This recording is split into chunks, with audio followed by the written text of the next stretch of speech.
Today I'm bringing you two controversial topics. A twofer. You listen to me 1 hour and I'll blow your mind with controversy. The first part, the first half of the video, will deal with the issue of when victims abuse narcissists. Yes, you heard me correctly. When victims abuse narcissists, when victims become abusers. And the second part of the video will deal with racism. Is it necessarily such a bad thing? This is not a hint. I'm not saying it's a good thing. But I will try to provide an unusual angle on this much discussed and much debated topic. Black people all over the United States are overturning and burning cars, looting shops, and what's even worse, making Donald J. Trump very, very angry. Now, you can get anyone angry without any repercussions, but don't you mess with the Donald, because if you do it at your peril. But this brings up a much more general question, and that is the question of what happens when victims decide to adopt and to adopt the behaviors and to emulate their abusers. Some victims imitate the misconduct of their own abusers. They guilt trip, they aggress, they confabulate, they manipulate, they act entitled, they act grandiose, and they show a marked decline in empathy. All these phenomena and effects and impacts have been documented in numerous studies, especially in the last 15 years. We'll come to it a bit later in the video. Consider the latest riots. Black lives do matter. No one is disputing that. There is systemic discrimination. There is institutional animus towards black people. No one is disputing that either, or at least I'm not. Racism is rampant. Slavery was a horrendous, near genocidal process that lasted 4 centuries and decimated blacks on 4 continents. A genocide in many respects. Whites feel justified collective guilt for all these atrocities. White people did this to black people. But blacks guilt trip the whites. They manipulate them by leveraging their guilt to obtain desired economic and political outcomes. Now, there's no question that individual white people egregiously misbehave, as do, by the way, individual black people. And these individual whites should be punished for their heinous crimes. But by rioting destructively and indiscriminately, blacks are punishing all whites as a collective. And that is exactly what the whites had done to the blacks. Exactly what they did to them. The blacks, in this sense, are imitating the whites, imitating the white race's misconduct. And so this is a private case of a more generalized phenomenon. And the general phenomenon is that some survivors of narcissistic abuse adopt the role and posture of a martyr, a professional victim. And in doing so, they become self-centered, devoid of empathy, abusive and exploitative. In other words, these victims, these pro-victims, they become narcissists. I'm quoting, in 2001, psychologists Agata Blaknio and Malgorzata Veremko, I don't know where they're getting these names from. They work in the Catholic University of Lublin in Poland. And they described an experiment in which students took a spelling test in a room secretly fitted with a one-way mirror. A dictionary and a thesaurus were in the room as well, but the students were asked to not use them. Subjects were 3 times as likely to cheat when an assistant posing as a cheating student was also present. In fact, unchecked dishonesty can promote the perception that one must cheat in order to remain competitive. Such observations have led Dan Ariely to refer to cheating as infectious. And this kind of social contagion may help explain the high prevalence of cheating in relatively small groups of people. For example, 125 Harvard students were recently under investigation for cheating on the final examination in an introductory government course. More than half of these students were told to withdraw from school for up to a year's punishment. It is statistically unlikely that nearly half of the 279 students in that class are sociopaths or psychopaths or narcissists. They're not. There's a low prevalence of sociopathy, about 3% in males and 1% in females. A more plausible explanation is contagion. The widespread bending of the rules probably led students to conclude that collaborating with other students was okay. It's a viral pandemic. It's another type of pandemic. And this quote was taken from the article Why We Cheat by Ferric Fang and Arturo Casadeval, published in Scientific American Mind, Volume 24, Issue 2. And this raises a question. Is narcissism contagious? Can one catch narcissism by living with a narcissist, like catching fleas from a dog? And the answer is that the psychiatric profession uses the word epidemiology when it describes the prevalence of psychopathologies. We do. We refer to psychopathologies as kind of pandemics. There is some merit in examining the incidence of personality disorders in the general population.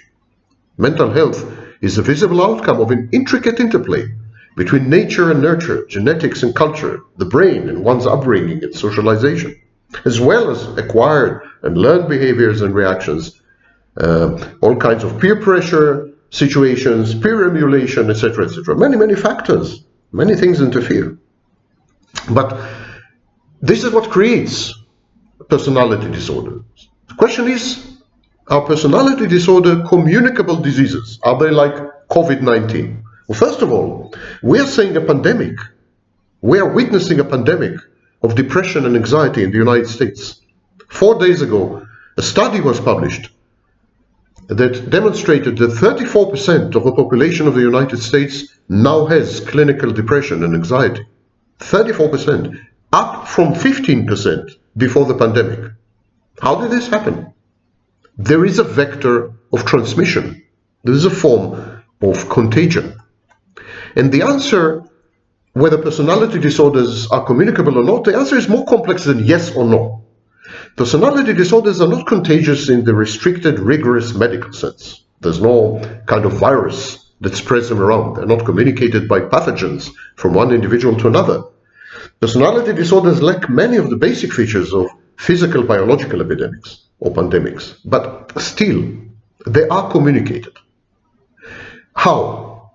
How are personality disorders communicated? Well, first of all, by watching Sam Vaknin videos. Just kidding, just kidding, just kidding. First, there is a direct interpersonal influence. A casual encounter with a narcissist is likely to leave a bad aftertaste, bewilderment, hurt, anger, confusion. But these transient reactions have no lasting effect, luckily for everyone. They fade away with time.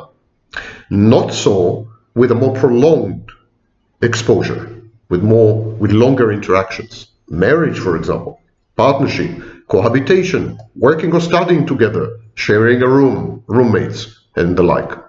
Narcissism brushes off. Our reactions to the narcissist, the initial ridicule, the occasional rage, the frustration, they tend to accumulate, and they form the sediment of deformity. Gradually, the narcissist distorts the personalities of people he is in constant touch with. He kind of molds them, he casts them in his own defective mold. He limits them, he redirects them, constricts them, inhibits them, he plays with them, he screws up with their minds. I don't want to use the overused word and conspiracy theorist brainwashing, but so far, when sufficiently cloned, the narcissist uses the people that he had affected as narcissistic proxies, as an army of robots, as narcissistic vehicles of vicarious narcissism. And the narcissist provokes in people emotions which are predominantly negative, predominantly discomforting and unpleasant. The initial reaction, as we said, is likely to be ridicule. The narcissist is pompous, incredibly self-centered, falsely grandiose, buffoonish, full of himself, spoiled, odd. Even the manner of speech of the narcissist is likely to be constrained, archaic, verbose, and often elicits smirks in lieu of admiration. But the entertainment value is fast over. The narcissist's behavior becomes tiresome, irksome, cumbersome. Ridicule is supplanted by ire, and then by overt anger. The narcissist's inadequacies are so glaring, and his denial and other defense mechanisms so primitive, so infantile, that we constantly feel like screaming at the narcissist, reproaching him, slapping his ugly face, I don't know what, or even striking at him literally as well as figuratively. But these reactions in healthy people, these reactions make them ashamed. They are ashamed of themselves, and they begin to feel guilty. We find ourselves attached to a mental pendulum swinging between repulsion and guilt, rage and pity, lack of empathy and remorse. Narcissist does this to people. And slowly people around the narcissist acquire the very characteristics of the narcissist that they so deplore. They become as tactless as the narcissist, as devoid of empathy and of consideration, as ignorant of the emotional makeup of other people, and as one-track-minded as the narcissist is.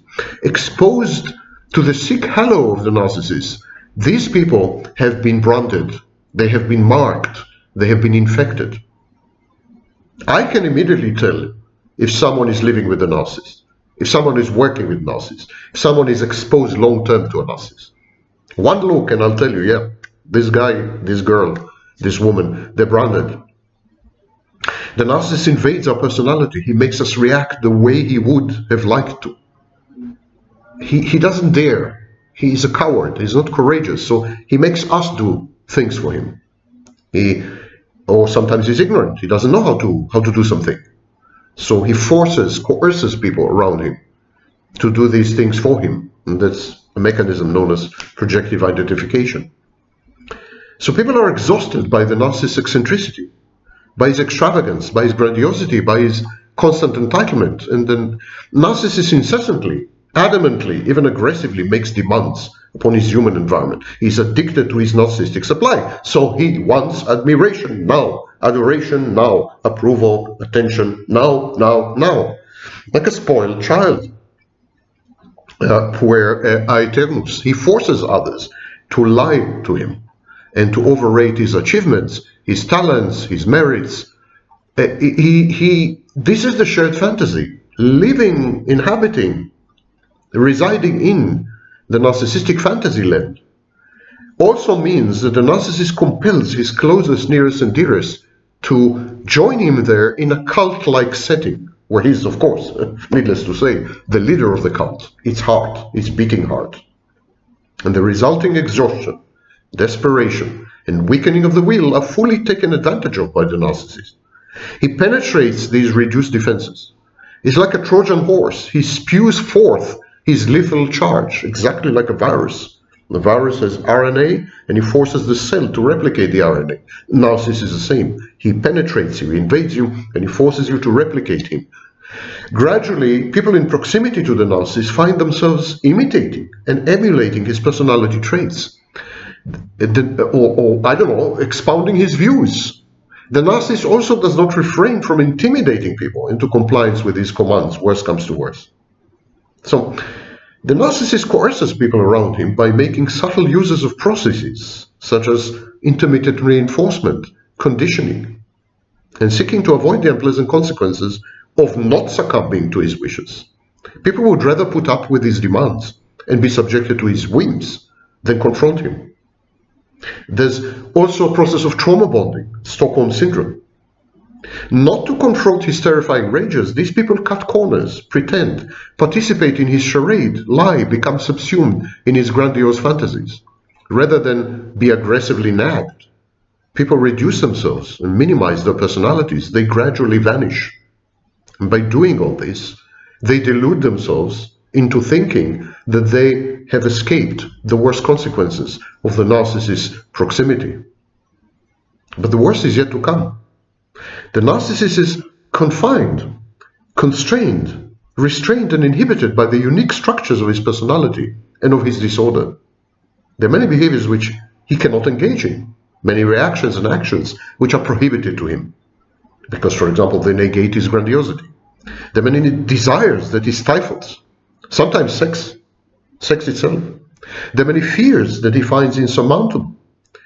Narcissism is a rigid adaptation, not a very effective one. And what this adaptation does, ironically, it makes a narcissist vastly inferior to other people. Narcissistic men think they're the best thing since sliced bread, but actually they're infinitely inferior to the most basic average guy.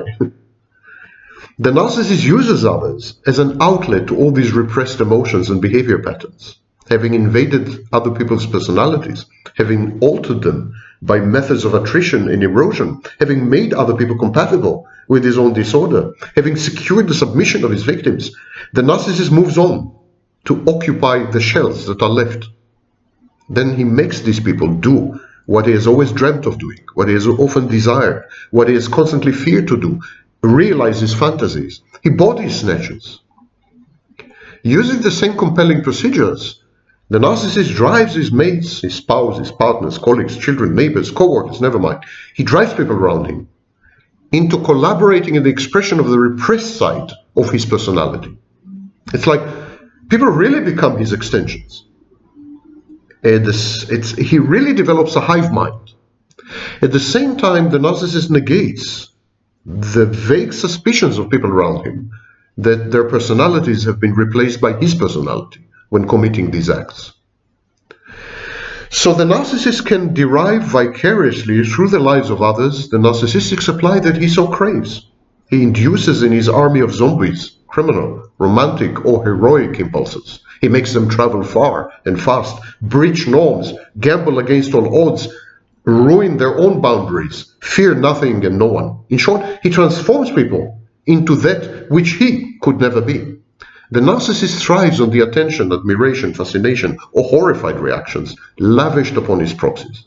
He consumes the narcissistic supply flowing through these human conduits of his own making. Such a narcissist is likely to use sentences like, "I made him. She was nothing before she met me. He is my creation. She learned everything she knows from me and at my expense," and so on. Sufficiently detached, both emotionally and legally, the narcissist flees the scene when the going gets tough. Often these behaviors, acts, and emotions induced by the proximity to the narcissist result in harsh consequences, an emotional or legal or financial crisis, physical, material catastrophe. These are common outcomes of doing the narcissist's bidding. And the narcissist prey is not equipped to deal with the crises that are the narcissist's daily bread and which now he or she are forced to confront as the narcissist proxy. The behavior and emotions induced by the narcissist are alien, and the victim experiences a cognitive dissonance. And this only aggravates the situation. But the narcissist is rarely there to watch his clones writhe and suffer. At the first sign of trouble, the narcissist goes missing. And this vanishing act is not necessarily physical or geographical. The narcissist is actually better at disappearing emotionally and at evading his moral and legal obligations. He constantly self-righteously moralizes, but, So it is then and there that his family and coterie discover his true colors. He uses and discards people offhandedly. To the narcissist, people are either functional and useful in his pursuit of narcissistic supply, or they are not. But in both cases, to him, they are not human, but they're objects, cartoons. Of all the hurts that the narcissist inflicts, this abrupt and contemptuous disregard, probably, is the strongest and most enduring one. And so this is the psychodynamic background, the conditioning of the victim. And sometimes victims become narcissists. The interaction between the narcissist or the psychopath and his victim is not clear-cut. Many victims deploy narcissistic defenses, are narcissistically injured. They rage exactly as a narcissist does. These victims are drawn to their abusers in the first place precisely because they would have liked to be the center of attention and to be assured of their own self-imputed uniqueness. The idealization phase is irresistible. The love bombing, it's an addiction or a conditioning, operant condition. The narcissist is good at making his prey feel this way, unique. And then when the victims are devalued and discarded, they endure a scarring narcissistic injury and they react with unmitigated wrath, with enormous, all-consuming anger. And some people, many narcissists included, they adopt the role of a professional victim. And when in doing so, they become even more self-centered, more devoid of empathy, abusive, exploitative. In other words, these victims, alleged victims, real victims, victims who have made victimhood their identity, they become narcissists. The role of professional victims, people whose existence, whose very identity rests solely and entirely on their victimhood, is well researched in a field called victimology. And it doesn't make for a nice reading, trust me. These victim pros, they are often more cruel, more vengeful, more vitriolic, lacking in compassion and more violent than their own abusers. These victims make a career of being a victim. They identify with this role to the exclusion of all else. And this is a danger to be avoided. And even collectives, like minorities, engage in this kind of behavior. They become professional victims. They leverage their victimhood to obtain benefits. And this is precisely what I call narcissistic contagion, or narcissism by proxy. The affected, the ones who are gradually transmogrified from victim to narcissist, they entertain the false notion that they can compartmentalize their narcissistic behavior. They say, I can direct my narcissistic abusive behavior only at the narcissist. With all other people, I'm nice. I'm empathic and kind and attentive and loving with other people. I abuse only my narcissist. In other words, they trust their ability to segregate their conduct and to be verbally abusive towards the narcissist while civil and compassionate with others, to act with malice where the narcissist is concerned and with Christian charity towards all other people. And they cling to the faucet theory. The tap, turning on and off the tap. They believe that they can turn on and off their negative feelings, their abusive outbursts, their vindictiveness, their vengefulness, their blind rage, their non-discriminating judgment. And this, of course, is nonsense. It's untrue. These behaviors become a habit. These people are habituated. This abusive maltreatment, all this spills over into daily transactions with utterly innocent neighbors, colleagues, family members, co-workers, customers, or people online. Just visit the forums of self-styled empaths and self-styled victims to understand what I'm talking about. These are cesspools and cesspits of hostility, rage, envy, and the most negative conceivable emotions. I know very few narcissists who stoop to this level. One cannot be partly or temporarily vindictive and judgmental, any more than one can be partly or temporarily pregnant. And to their horror, these victims discover that they have been transmuted and transformed into their worst nightmare, into a narcissist. They find out the hard way that narcissism is contagious, and that many victims tend to become narcissists themselves.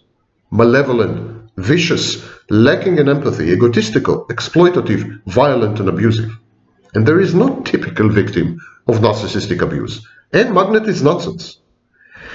Having found themselves in an abusive relationship, victims tend to react predictably, for example, by behaving as codependents do.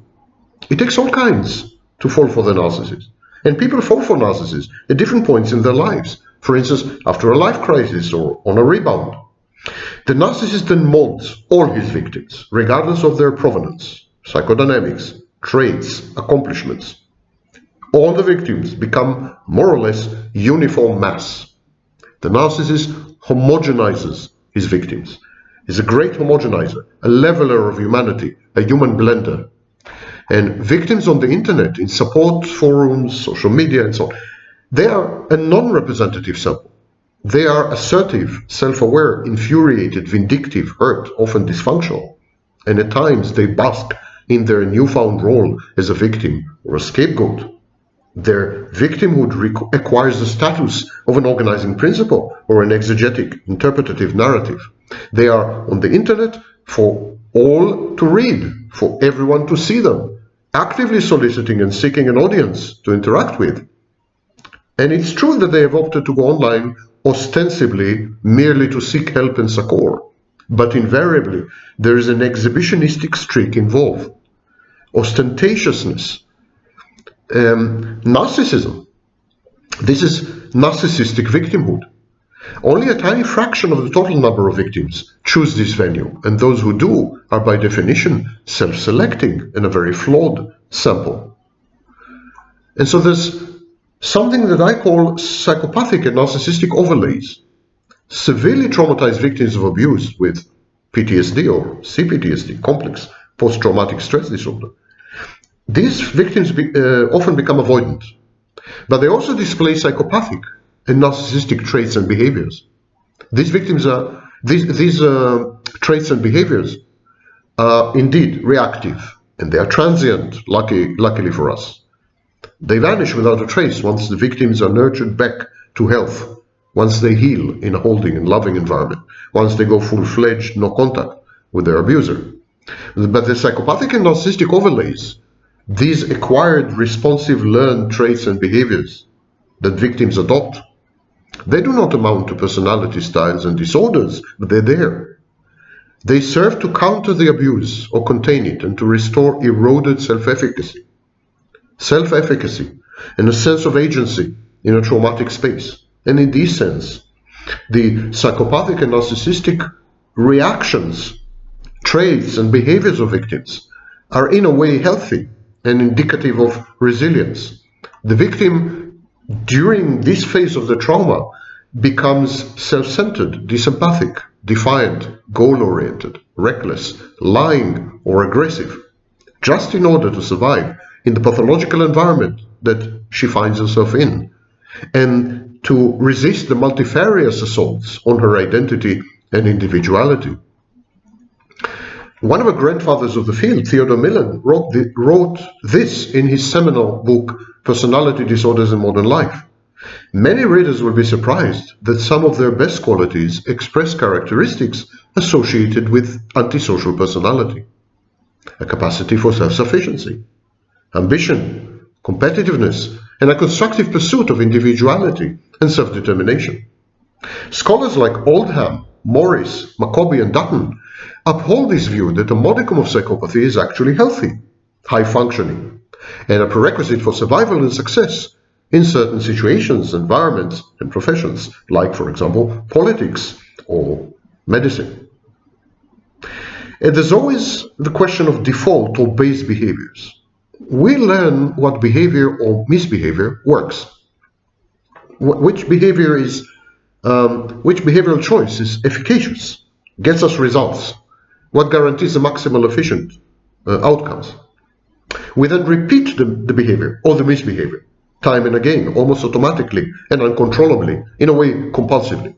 We revisit these misbehaviors even if we had vowed and promised to and swore and pledged and took an oath and declared that we will never ever do such a thing again. We do it again. Consider, for example, triangulation. Triangulation is an example of a default-based behavior, involving third parties in whatever way in order to manage outcomes in a committed, intimate relationship. Default-based behaviors are learned. Afterwards, they're compulsive, they're automatic, they're autonomous. And they're common, very common among trauma victims in post-traumatic states and among individuals with diminished impulse control, for example, in borderline personality disorders. Default or base behaviors are adaptive. They work perfectly. So, you say, why not do it again? This is the executive unconscious. The conscious part cannot control these behaviors or interfere. And once one is triggered, one acts this way, defaults. Nothing can or will prevent this. One just goes ahead and does it, as though one were hypnotized or in a trance. So the therapeutic goal should be prevention, to make sure to avoid this triggering, to extricate the victim from the traumatic space. One last comment about empaths. Empath is a word that is both meaningless and grandiose. It is meaningless because, with the exception of psychopaths and narcissists, everyone possesses empathy. Even psychopaths and narcissists possess empathy. It's called empathy. Everyone has empathy. Every single human being is an empath. You could say that narcissists are truncated empaths. They have cold empathy, which is only the cognitive and reflexive parts, without the emotional parts. But everyone has empathy. So what's the meaning of calling someone an empath? Self-imputed and self-touted so-called empaths, they're grandiose, and they have pronounced narcissistic traits and behaviors. Just visit any forum of empaths to witness the vicious sniping, gratuitous cruelty, nauseating self-righteousness, and professional victimhood.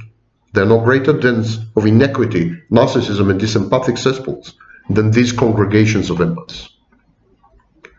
And so, becoming a narcissist or becoming a psychopath is one reaction to prolonged abuse and trauma. And it is an integral part of a much larger syndrome, complex post-traumatic stress disorder. Indeed, today, the most recent bleeding edge literature says that it's very difficult to distinguish someone with complex PTSD and a borderline, someone with a borderline personality disorder. Repeated abuse has long-lasting, pernicious and traumatic effects, such as panic attacks, hypervigilance, sleep disturbances, flashbacks, intrusive memories, suicidal ideation, psychosomatic symptoms, and so on. It's a very long list. The victims experience shame, depression, anxiety, embarrassment, guilt, humiliation, abandonment, and an enhanced sense of vulnerability. Originally, complex PTSD, complex post-traumatic stress disorder, has been proposed as a new mental health diagnosis by Dr. Judith Herman of Harvard University to account for the impact of extended period of trauma and abuse on victims. And I was the first to propose to use CPTSD, complex PTSD, in conjunction with domestic violence, domestic abuse, and narcissistic abuse. I proposed it in 1995. In an article titled Stalking: An Overview of the Problem, published in the Canadian Journal of Psychiatry in 1998, authors Karen Abrams and Gail Ehrlich Robinson wrote, I quote, "Initially, there's often much denial by the victim. Over time, however, the stress begins to erode the victim's life, and psychological brutalization results. Sometimes the victim develops an almost fatal resolve that inevitably one day she will be murdered. Victims unable to live a normal life describe feeling stripped of self-worth and dignity. Personal control and resources, psychosocial development, social support, premorbid personality traits, and the severity of the stress may all influence how the victim experiences and responds to it. Victims stalked by ex-lovers may experience additional guilt and lowered self-esteem for perceived poor judgment in their relationship choices. Many victims become isolated and deprived of support when employers or friends withdraw after also being subjected to harassment, or are cut off by the victim in order to protect them. Other tangible consequences include financial losses from quitting jobs, moving, and buying expensive security equipment in an attempt to gain privacy. Changing homes and jobs results in both material losses and a loss of self-respect. Now, of course, this is an extreme version of abuse, stalking or paranoid stalking or erotomaniac stalking. But it's only the extreme version. More moderate variants of all these effects exist even in the most banal, trivial, and common abusive relationship. Surprisingly, verbal, psychological, and emotional abuse have exactly the same effects as physical abuse. This has been documented in Psychology Today in the September-October 2000 issue. Abuse of all kinds also interferes with the victim's ability to work. Abrams and Robinson wrote this in Occupational Effects of Stalking in the Canadian Journal of Psychiatry in 2002. Being stalked by a former partner may affect the victim's ability to work in three ways. First, the stalking behaviors often interfere directly with the ability to get to work, for example, flattening tires or other methods of preventing leaving home. Second, the workplace may become an unsafe location if the offender decides to appear. Third, the mental health effects of such trauma may result in forgetfulness, fatigue, lowered concentration, and disorganization. These factors may lead to a loss of employment with accompanying loss of income, security, and status. And still, it is hard to generalize. Victims are not a uniform lot. In some cultures, abuse is commonplace and accepted as a legitimate mode of communication, even a sign of love and caring, and a boost to the abuser's self-image. In such circumstances, the victim is likely to adopt the norms of society and to avoid serious trauma. Deliberate, cold-blooded, and premeditated torture has worse and longer-lasting effects than abuse meted out by the abuser in rage and loss of self-control. The existence of a loving and accepting social support network is another mitigating factor. And finally, the ability to express negative emotions safely and to cope with them constructively is also crucial to healing. And typically by the time the abuse reaches critical and all-pervasive proportions, the abuser had already spider-like isolated his victims from family, friends, colleagues. She is catapulted into a netherland, cult-like setting where reality itself dissolves into a continuing nightmare. And when she emerges on the other end of this wormhole, the abused woman, or more rarely man, she feels helpless, self-doubting, worthless, stupid, and a guilty failure for having botched her relationship and abandoned her family. And so in an effort to regain perspective and avoid embarrassment, the victim denies the abuse or minimizes it or becomes an abuser. It's kind of, if I can't beat them, I'll join them. No wonder that survivors of abuse tend to be clinically depressed, neglect their health and personal appearance, and succumb to boredom, rage, and impatience. And these are psychopathic qualities. Many end up abusing prescription drugs or drinking or otherwise behaving recklessly. And substance abuse is also very typical of psychopaths and narcissists. Some victims in extreme situations develop classic PTSD, classic post-traumatic stress disorder. And so here's, I think, it would be useful to clarify the difference between PTSD and CPTSD. Contrary to popular misconceptions, PTSD, post-traumatic stress disorder, and acute stress disorder or reaction, these are not typical responses to prolonged abuse. They are the outcomes of sudden exposure to severe or extreme stressors, stressful events. Frontline nurses and doctors in a hospital coping with COVID-19, they are likely to develop PTSD, because COVID-19 was a sudden event and people were dying suddenly. Yet some victims whose life or body have been directly and unequivocally threatened by an abuser react by developing exactly these symptoms. PTSD is therefore typically associated with the aftermath of physical and sexual abuse in both children and adults. And this is why another mental health diagnosis, CPTSD, complex PTSD, has been proposed by Dr. Judith Herman of Harvard University to account for the impact of extended period, more mild but extended period of trauma and abuse. One's or someone else's looming death, violation, personal injury, or powerful pain. That's sufficient to provoke the behaviors, the cognitions, and the emotions that together are known as PTSD. Even learning about such things may be enough to trigger massive anxiety responses. And the first phase of PTSD involves incapacitating and overwhelming fear. The victim feels like she has been thrust into a nightmare or a horror movie. She is rendered helpless by her own terror. She keeps reliving the experience, re-experiencing the experience through recurrent and intrusive visual and auditory hallucinations. And this is what is known as flashbacks, even through dreams. And in some flashbacks, the victim completely lapses into a dissociative state. She physically reenacts the event while being thoroughly oblivious to her whereabouts. In an attempt to suppress this constant playback and attendant exaggerated startled response, jumpiness, the victim tries to avoid all stimuli associated, however indirectly, with the traumatic event. Many victims develop full-scale phobias, agoraphobia, claustrophobia, fear of heights, aversion to specific animals, objects, modes of transportation, neighborhoods, buildings, occupations, weather, and so on. And most PTSD victims are especially vulnerable on the anniversaries of their abuse. They try to avoid thoughts, feelings, conversations, activities, situations, or people who remind them of a traumatic occurrence, and these are known as triggers.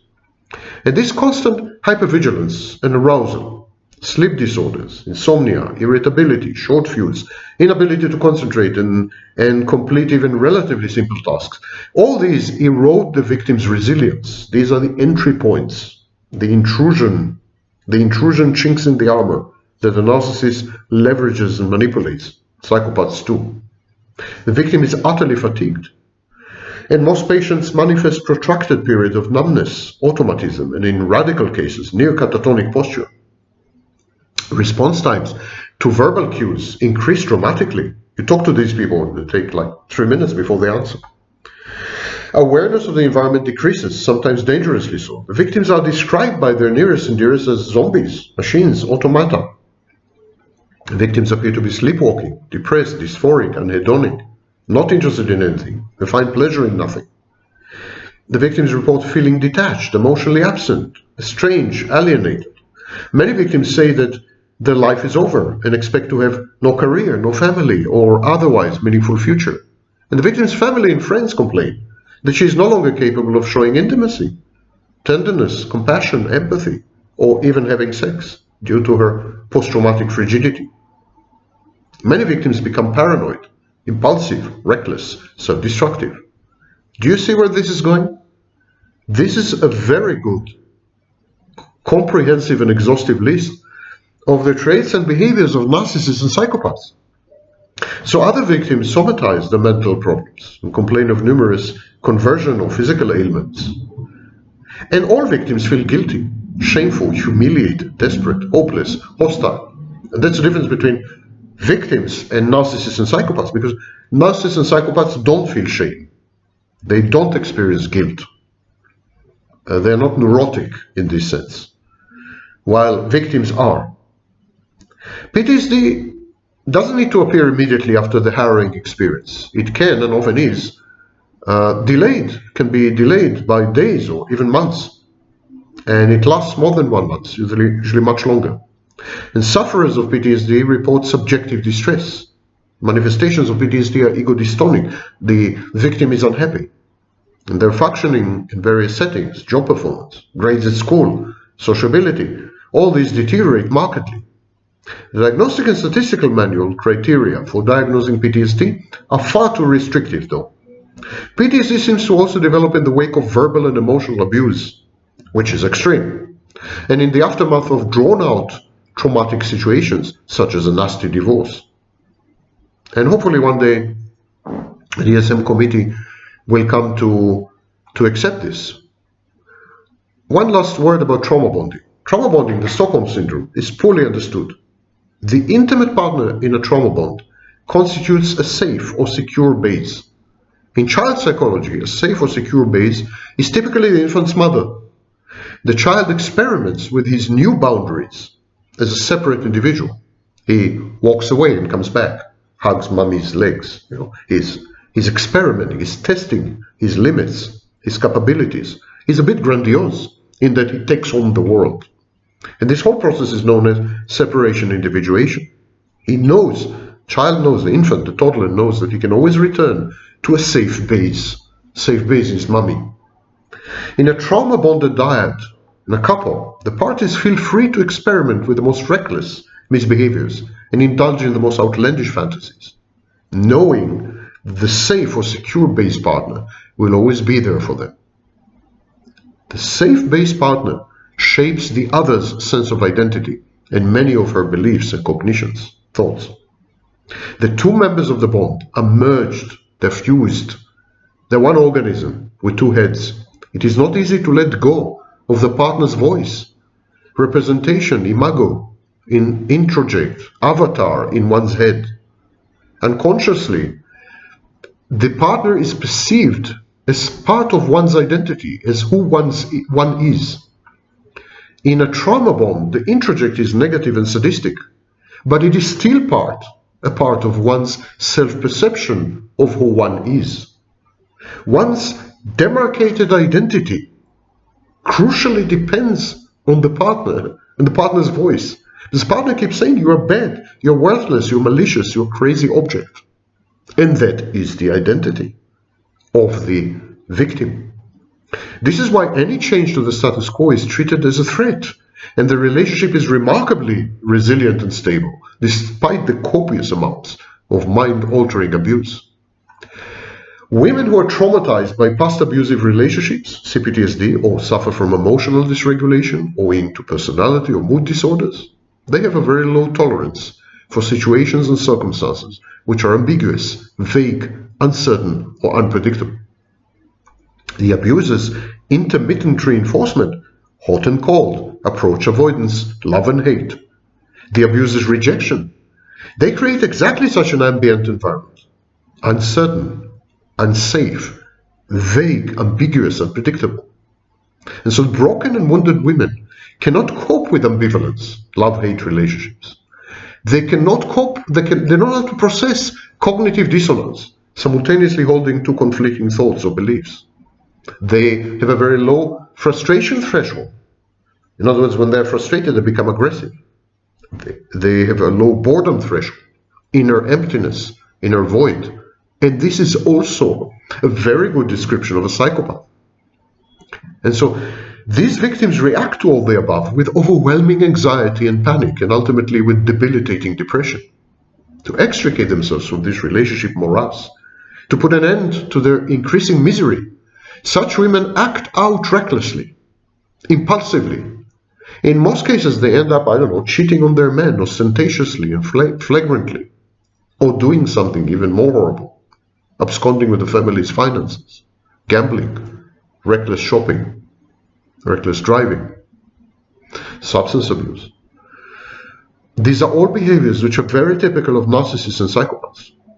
The message to their abusive intimate partners, implicit or explicit in their egregious misbehavior, this message is, I cannot leave you because I do not have the courage and the heart to hurt the needy and tortured child that I see inside you.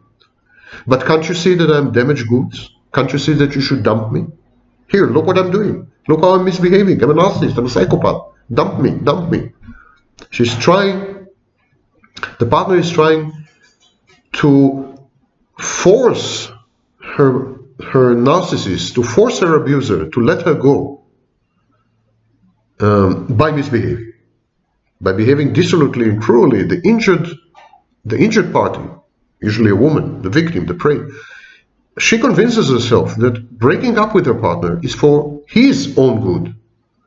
She is so corrupt, so hopelessly shattered, so dissolute, so promiscuous, that she would be doing him a service by exiting his life, or a disservice by staying in his life. Her misbehavior legitimizes initiating the breakup and strengthens her resolve. I'm doing this for his sake, because I love him and I want him to be happy with a good woman, which he deserves. And it is easy to lose sight of the chain of events as we engage in a morally righteous judgment of the infidelity or the abuse. It is the abusive partner who triggers such women, causes them to disintegrate, decompensate, and to, bed a stranger, gamble, drink to excess. It's a desperate attempt to flee what had become a torture chamber, a prison cell, a madhouse, combined. And the abusive partner's rejection and denigration drive his weak and disordered partner to suspend her values, boundaries, rules of conduct, commitments to herself, indeed her very identity, and to reduce herself to behaviors that shock even herself. The victim is shocked by her own developing narcissism and psychopathy, by who she's shocked and deterred and hates who she is becoming. She's fighting for her survival and self-preservation. She is rendered borderline and she wants to stop the process. She's attempting to square the circle, flee without guilt, abandon without hurt, cheat without shame, do the right thing. And she ends up deceiving and breaking hearts and breaking minds all around. What can we learn by observing such victims? They are in extreme or traumatic circumstances. So when we observe people in other extreme or situations, radical situations, such as, drunk senseless, or immediately after a natural disaster, or when they had just received horrible news. These are all extreme, radical circumstances. And we observe these people. What can we learn about human nature? Very little, it turns out. By definition, a personality is comprised of traits, cognitions, emotions, beliefs, inhibitions, behaviors, under normal circumstances. That's why we say he is normal personality. One's personality consists of the typical and the recurrent, not the one-off and the aberrant. There is very little useful to learn from observing people in extreme conditions, and so we rarely do. And this is why we ignore experiments in psychology which simulate extremely stressful circumstances. We even castigate them as unethical, partly because of the paucity of useful information that they produce. And this is why there is no official diagnosis of psychopath in the Diagnostic and Statistical Manual. Psychopaths have been observed and tested almost exclusively in outlier settings, such as prisons or corporate boards. The diagnosis is promoted mainly by self-interested and media-savvy psychologists like Hare, Dutton, Babiak. They sell diagnostic tests, seminars, consulting time. It's a very lucrative business to promote the diagnosis of psychopathy. And there are psychopaths, of course. But when we watch victims, we observe victims, while they develop and display and exhibit the narcissistic and psychopathic overlay, we are not learning anything about their essence, about their quiddity, about who they are, about their real identity. We are observing them in radical, extreme circumstances. There's very little to learn about them when they revert, should they revert, to normal mode. Broken and wounded, fresh out of a union with a narcissist or a psychopath, these women teach us nothing about who they are. And many of them try to return to normalcy and try to do this with urgency because they feel they are losing themselves. And so many of them self-medicate with a new rebound relationship. And that's a very bad idea, because abuse, especially if it's all-pervasive, ambient, and involves gaslighting and so on, abuse requires a break of at least 1 or 2 years. In order to regain one's balance and restore a modicum of self-knowledge, free of the abusive partner's brainwashing and shared psychosis and shared fantasy. But I'm not saying that one should choose distrust of others and self-isolation as one's new way of life. That's also the wrong strategy. At a certain point, the transition from victim to survivor requires new intimate partners. I'm just saying not to hurry. It's like when alcoholics go to rehab, the first advice they get, don't start a new romantic relationship, don't start a new intimate relationship for a year. Get to know yourself, get a hold of your habit, control your habit, and then consider a new relation. And so in today's world, distance relationships provide an optimal mix of intimacy, reversibility, and personal space. So maybe a kind of distance relationship is a midway solution. Face-to-face, in the flesh, and live-in relationships can be demanding and sometimes degenerate into a replay of injurious conflicts and abusive, traumatizing misconduct. They're also logistically harder and more heartbreaking to terminate. Distance relationships are far more manageable, flexible. Timing is controlled and negotiated. The depth of any single interaction can be fine-tuned. Geography makes sure that the repertoire of reactions is restricted. The partners can hang up, break up at will. They can escalate from distance relationship to a more committed and complex liaison only when they are ready to. In some important respects, distance relationships are like simulations of relationships, like movies. They provide all the thrills and a few of the costs. And this is why they are the best way to test the waters. Anyhow, coming back to the issue of trauma, empathy, psychopathy, narcissism, contagion, and so on. Traumas with the same structure or emotional content resonate with and either amplify or ameliorate each other. trauma resonance. It's like two waves, with the same frequency. The crests of the wave cancel each other. This is even more pronounced if the traumas involve the same person and are proximate in time. And typically, the traumatized person reacts with trauma displacement. She reprocesses the more inactive or less recent experience via flashbacks, nightmares, obsessive or intrusive thoughts, various emotions, anger, sadness, rumination, and so on.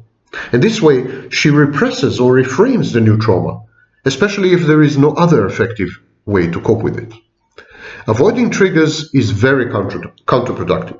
On the contrary, healing is predicated on obtaining desensitization and closure via repeated exposure to the people or circumstances who had caused the trauma, even to the point of controlled re-traumatization. It's a technique I use in cold therapy and is used in other therapies. Damaged, broken women develop low self-esteem. They are afraid to be judged by potential mates as wanting, dysfunctional, and defective. They are sure that they are bound to disappoint and frustrate otherwise eligible partners. The nice guy is a constant hurtful and infuriating reminder of their own inadequacies and broken dreams in their previous relationships. And it's of course a self-fulfilling prophecy. The woman's anxiety, her emotional dysregulation, mood lability, and catastrophizing, they all translate into despair, aggression, and acting out. These women have become borderlines in all but name. And so this kind of woman may preemptively abandon her loving, kind, and generous partner and elope with a bad guy that she both deserves and knows how to handle. This kind of woman may trash herself, engage in reckless behaviors.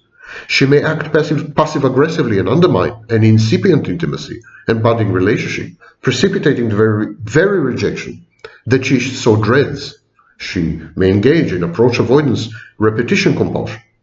This is the legacy of the narcissist and the psychopath. You can exit the narcissist and psychopath's life, but it is much more difficult to have the narcissist or psychopath exit your mind. It's a lifelong pursuit. It's a scar, and it's a wound, and it's disabling to a very large extent.